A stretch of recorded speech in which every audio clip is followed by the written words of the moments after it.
ng buhay ng aking isang matalik na kaibigan. Sino ba malaman ang kanyang kwento? Oo! Sige, kwento ko na. Isang pagkikipon ang gaganapin noon sa bahay ni Kapitan Gustavo o mas kilala sa tawag na Don Santiago de los Santos. Ang pagkikipon sa gabi iyon ay gaganapin sa kalye ng Anuagi at ito'y bukas para sa lahat.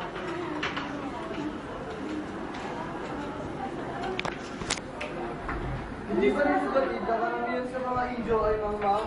Ano tawag ko? Hindi rin ba niyo batid? Tayo sa bahay ng sarili.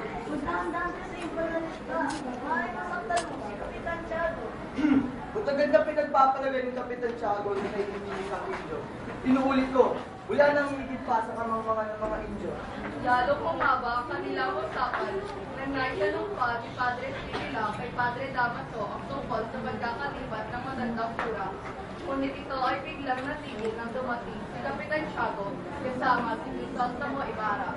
Mga kaibigan,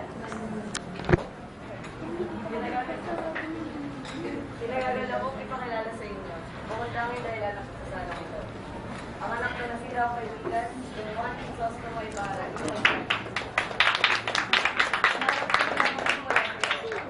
Buenos noches, amigos. Sa mga kura, sa aking bayan, sa matalik na kaibigan ng aking ama, Padre Damaso.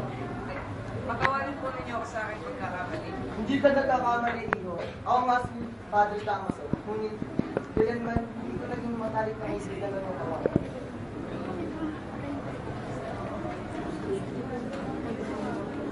Kayo na nga ba ang anak ng iyong idol na kaibigan? Sa inyong lingkod, Senyor Teniente. Maligayang pag Maraming salamat. naway mas maging mamahal kayo kaysa inyo. Nang nakahanda na ang hapunan at ang mga panaunin ay patuloy na sa kapagkainan, hindi sinasadyang naapakan ni Nete Ibarra ang laylayan ng bestida ni Doña Victorina. Ano ka ba? Wala ka bang makamata?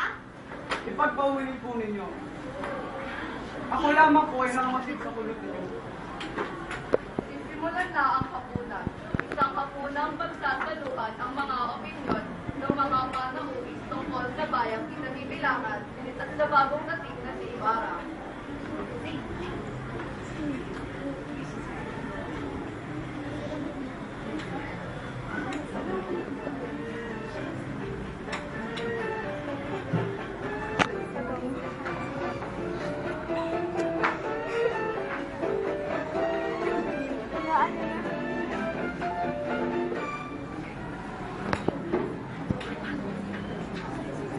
Ito'y naupo sa inyo, Padre Damaso.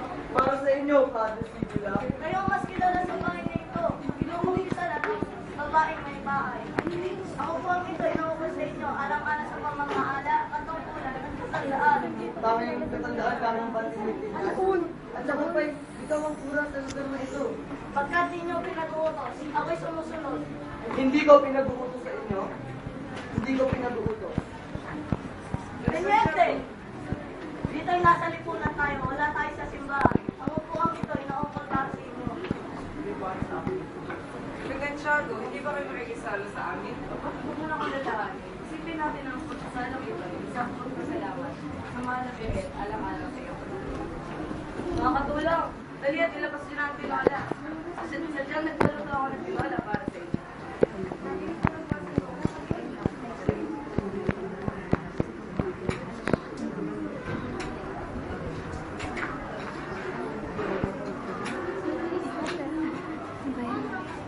Ilang taon ka lang nasa Italia?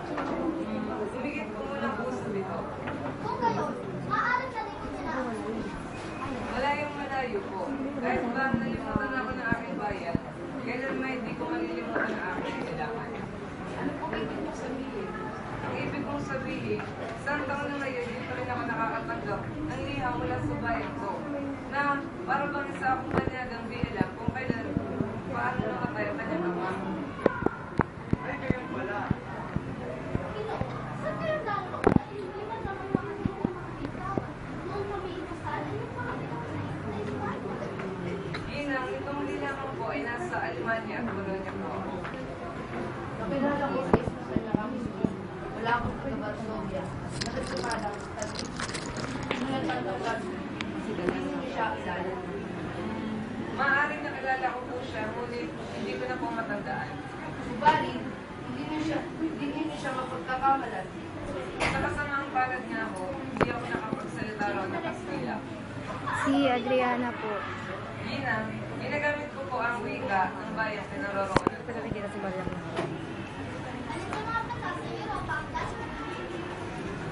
Bukod pa po sa Espanya na aking pangalawang tahanan, ay kahit anuman yung bansa sa malaking Europa. Kayo, hindi na nakapalagay at pangalan mo sa bansa.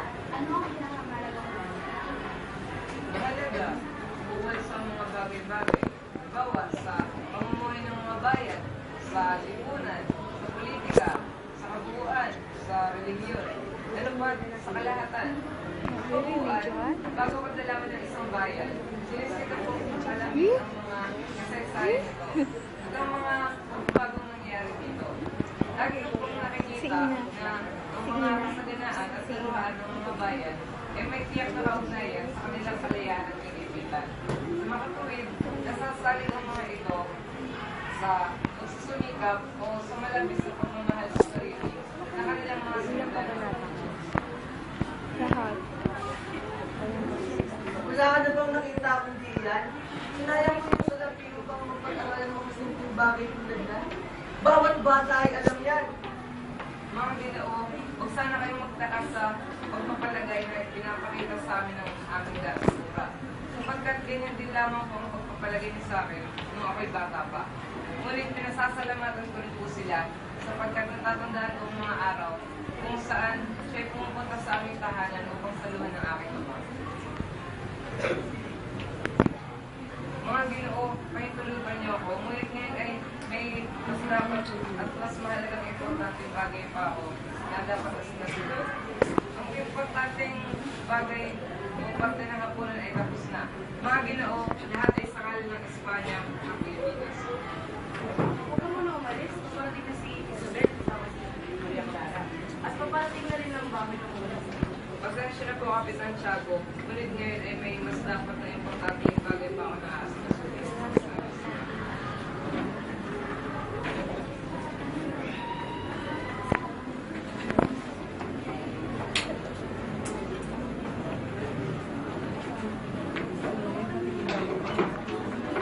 Saan ba yung susunod na scene? Doon, doon. Where?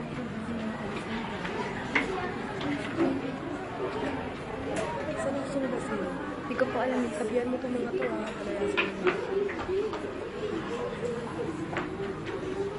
Malupit ko maingat. Hi, Bea. Where are you?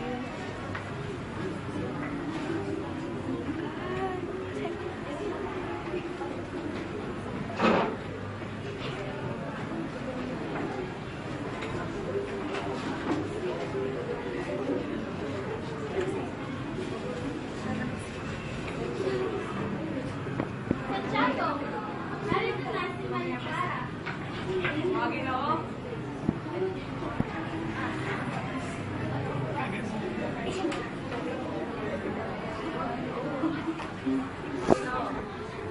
Ginagagal ako ipakilala sa inyo ang aking pinagmamalaki, si Maria Clara. Halika't simulan natin ang sayawan.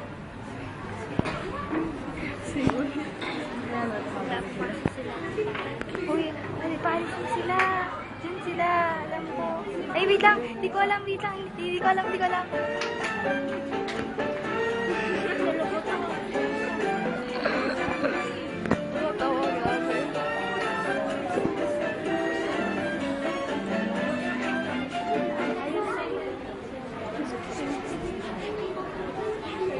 Sa gabing iyon ay nagtilaya ng tunay na nagaganap sa lipunan.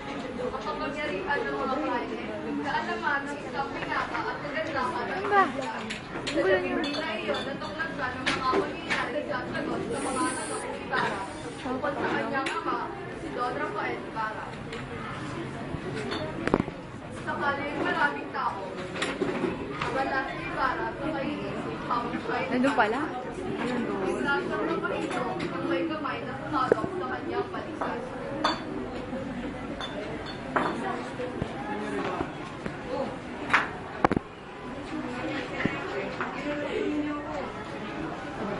pala sila.